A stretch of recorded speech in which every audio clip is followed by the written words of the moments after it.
सभापति महोदय, मांग संख्या 29 नगर आयोजन और प्रादेशिक विकास पर आपने बोलने का मौका दिया, आपका बहुत बहुत धन्यवाद। सभापति महोदय, नगर पालिकाओं का करोड़ों रुपए का बजट अर्बन क्षेत्र में खर्च होता है। जिले में कोई मॉनिटरिंग के लिए अफसर नहीं है। नगर पालिका के ईओ और कमिश्नर के तार सीधे डीएलबी से जुड़े हैं। मेरे ज़िले हनुमानगढ़ में 5 नगर पालिका और 1 नगर परिषद है। ज़िले को संयोजक के रूप में कोई नहीं देख रहा है। डीडीआर जो बीकानेर बैठते हैं उनके पास भी शक्तियां नहीं हैं, इसलिए सीधे के सीधे डीएलबी पर दबाव रहता है। इतना बड़ा बजट होने के बावजूद जो नगर पालिका की खामियां, नगर परिषद, नगर निगमों की खामियां आपके सामने साथी गिना रहे हैं, इसकी वजह यह है कि ढंग से पैरवी, ढंग से काम, ढंग से निरीक्षण नहीं हो पा रहा। जब जनरल प्लान का भ्रष्टाचार का मामला आया था, करोड़ों रुपए का भ्रष्टाचार हुआ, वो शायद इसी वजह थी। यही वजह है कि नगर पालिका में सीवरेज के काम चल रहे हैं, लेकिन 2016 से 17 से काम आज तक पेंडिंग। कंपनियां काम ढंग से नहीं करती, ठेकेदार काम ढंग से नहीं करते, लेकिन मॉनिटरिंग कोई ढंग से नहीं हो रही। इसलिए हम शासन से मांग करते हैं कि या तो डीडीआर को ताकत दी जाए या फिर ज़िले में भी एक संयोजक अफसर बनाया जाए। जिस तरीके से पंचायतों में ग्राम विकास अधिकारी से लेकर के बीडीओ से लेकर के एसीओ और सीओ एक पावरफुल पूरी टीम है, उस टीम की तरीके से ही नगर पालिका, नगर निगम, नगर परिषदों को देखा जाए। सीवरेज का काम मेरे विधानसभा क्षेत्र में बादरा में चल रहा है, वो जल्दी पूरा करवाया जाए। रुडसी को जो काम कर रही है उसको अभी तक 7 वार्ड मिले हुए नहीं हैं। उन 7 वार्डों में पहले राविल ने काम किया था। राविल के काम आज से 10 साल पहले हुए। दूसरी पाइपलाइनें थी, नहीं उनको चेक किया गया। इसलिए मेरी मांग है कि राविल से जो काम करवाया गया था 10 साल पहले, उसकी बजाय वापस रुडसिको से करवाया जाए और घर घर कनेक्शन का काम भी रुडसिको से करवाया जाए, ताकि रुडसिको अपनी जिम्मेदारियों से भाग ना सके। सभापति महोदय, बादरा शहर से सावा रोड जो जयपुर के लिए आता है, उस पर C65 के नाम से ओवर ब्रिज या अंडर ब्रिज की मांग वर्षों से लंबित है। बादरा शहर में एक साइड में शमशान भूमि, दूसरी साइड में कब्रिस्तान है। लोग जनाजे लेकर के और अर्थियाँ लेकर के खड़े रहते हैं। मेरी मांग है कि वो तुरंत C65 को कंप्लीट किया जाए, वह अंडर ब्रिज बनाए सरकार या फिर ओवर ब्रिज बनाए। शहर में पेयजल के लिए नई योजना लेकर के आने की ज़रूरत है, क्योंकि शहर में बढ़ती जनसंख्या घनत्व को देखते हुए पेयजल के कई वार्डों में दिक्कतें आ रही हैं। टैल पर पानी नहीं पहुंच रहा, जिससे बहुत भारी दिक्कत है। सीसीटीवी कैमरे शहर में लगाने की जरूरत है। शहर बादरा में नहीं, पूरे राजस्थान के नगर निगम, नगर परिषदों में सीसीटीवी कैमरे लगे, जिससे चोरियों का खतरा नहीं रहे, चोर पकड़े जाएं, आपराधिक घटनाएं नहीं बढ़े, इसलिए सुख चैन की नींद लोग सोएं। 33 किलोवाट की केवी की लाइन शहर की बस्तियों के बीचों बीच गुजरती है। हम चाहते हैं कि इन वार्डों से लोगों को निजात दिलाएं और सारी की सारी 33 केवी की लाइनें हटाने का काम करें। मेरी मांग है कि जो वेतन संबंधी दिक्कतें आ रही हैं, नगर पालिका बादरा में वेतन के पेटे चुंगी पुनर्भरण प्रतिमाह 34 लाख रुपए प्राप्त होते थे, जबकि वास्तव में वेतन प्रतिमाह 52 लाख रुपए का भुगतान किया जाना होता है। इसके फलस्वरूप नगर पालिका को 22 लाख रुपए का अतिरिक्त भार वहन करना पड़ता है। आर्थिक स्थिति सही नहीं होने के कारण कई बार वेतन भुगतान का समय पर किया जाना संभव नहीं होता। ऐसी स्थिति में सफाई कर्मचारियों द्वारा समय समय पर विरोध स्वरूप झाड़ू डाउन कर सफाई कार्य बंद कर दिया जाता है, जिसके फलस्वरूप शहर की सफाई व्यवस्था चरमरा जाती है। राज्य कर्मचारियों की वेतन की गारंटी के अनुरूप पालिका कर्मचारियों के वेतन की गारंटी होना भी जरूरी। सफाई जैसा कार्य करने के लिए यदि नगर पालिका कर्मचारियों को समय पर वेतन ना मिले तो अत्यंत ही चिंता का विषय है। सभापति महोदय, राज्य कर्मचारियों की भांति पालिका कर्मचारियों, सफाई सेवकों को समय पर वेतन की गारंटी लेनी चाहिए।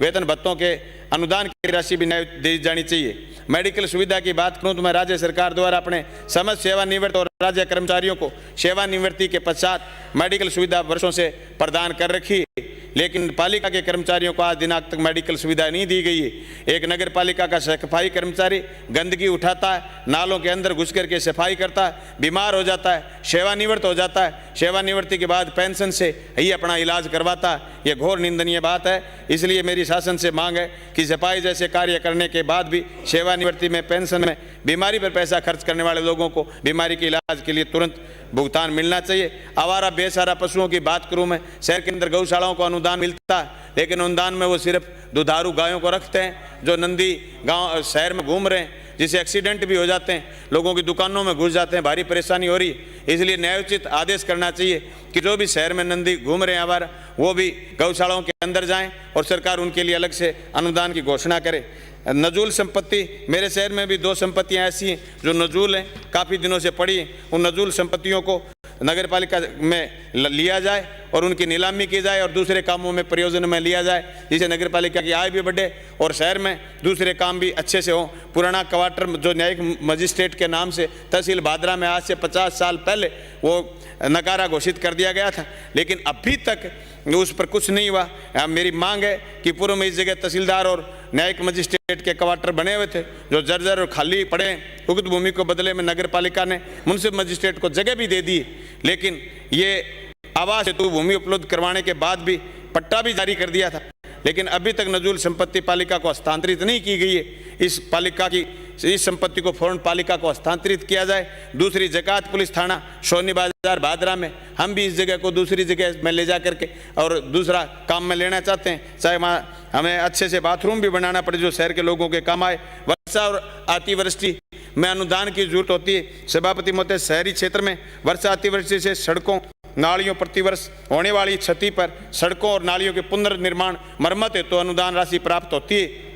राज्य सरकार द्वारा गत वर्षों में क्षतिपूर्ति अनुदान देना बंद कर दिया, जिससे के अभाव में अतिवृष्टि से सड़कों और नालियों की हुई क्षति का पुनर्निर्माण मरम्मत नहीं होने से शहर के सौंदर्यीकरण पर विपरीत असर पड़ता। शहर में पानी इकट्ठा हो जाता है। मेरे भादरा शहर में अंबेडकर चौक के पास इतना पानी इकट्ठा हो जाता है कि पास के घरों में पानी घुस जाता है और दुकानों में पानी घुस जाता है। दुकानें खराब हो जाती हैं, घरों में भी चीर आ जाती है, अपूर्णीय क्षति हो जाती है। एक आदमी जिंदगी में एक मकान बनाता है सभापति महोदय, दूसरी बार मकान बनाना बहुत मुश्किल हो जाता है। इसलिए मेरी मांग है कि फौरन DPR बनाई जाए और शहर में पानी निकासी की व्यवस्था के लिए सरकार बजट दे। फायर ब्रिगेड की जो गाड़ी की बात आई तो एक गाड़ी नगर पालिका के पास उपस्थित है, लेकिन बार बार के गांव में जो पूरा का पूरा किसानी का इलाका है, उस इलाके में कई बार फसलों में आग लग जाती है। नगर पालिका क्षेत्र से गाड़ी मंगवाते हैं, दमकल पहुंच नहीं पाती। इसलिए मेरी मांग है कि दूसरी दमकल की व्यवस्था की जाए। नगर पालिका की आय की बात करूं मैं, नगर पालिका द्वारा कृषि भूमि नियमन पर प्राप्त होने वाली आय का 40% हिस्सा राज्य सरकार को देना पड़ता है। इसलिए इसी प्रकार लीज राशि की वसूली 90% वसूली राज्य सरकार को और 10% राशि नगर पालिका कोष में शेष रहती है, जबकि लीज राशि नगर पालिका द्वारा वसूल करने पर 10% से अधिक तो व्यय हो जाती है। लीज राशि पालिकाओं को दिए जाना ही न्यायोचित होगा।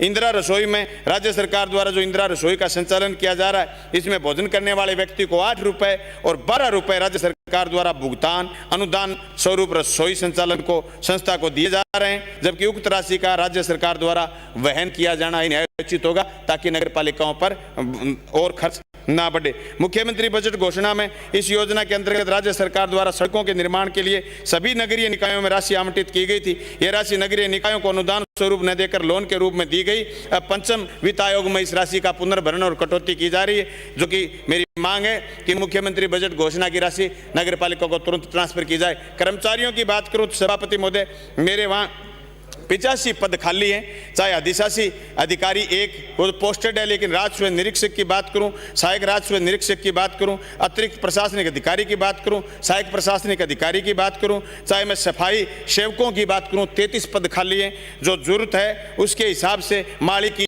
ड्राइवर की, प्याऊ मैन की और चतुर्थ श्रेणी के कर्मचारी 9 हैं।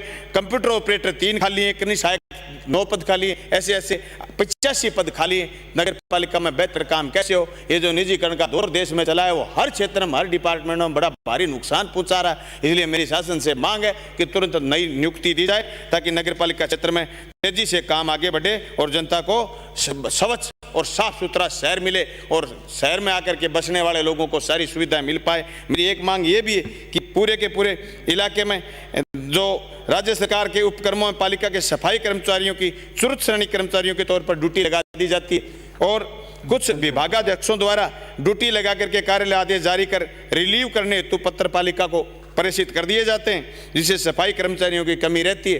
कभी कभी पार्टियों के दफ्तर में 2-2 आदमी, कभी तहसील में, कभी SDM के दफ्तर में, कभी थानों में, दूसरे दफ्तरों में सफाई कर्मचारियों को मांग लेते हैं। वहाँ साहब सेटिंग मार करके कोई सफाई कर्मचारी लगे हुए होते हैं, वो जाके बैठ जाते हैं, 5-5, 7-7 शहर में सफाई की दिक्कत रहती है। ये अकेली भादरा में नहीं, ये पूरे राजस्थान में प्रॉब्लम है। इस प्रॉब्लम को दूर किया जाए। सफाई कर्मचारियों को सिर्फ शहर की और नगर निगम नगर परिषदों की सफाई के काम में लिया जाए। आपने मुझे बोलने का वक्त दिया, आपका बहुत बहुत धन्यवाद, शुक्रिया।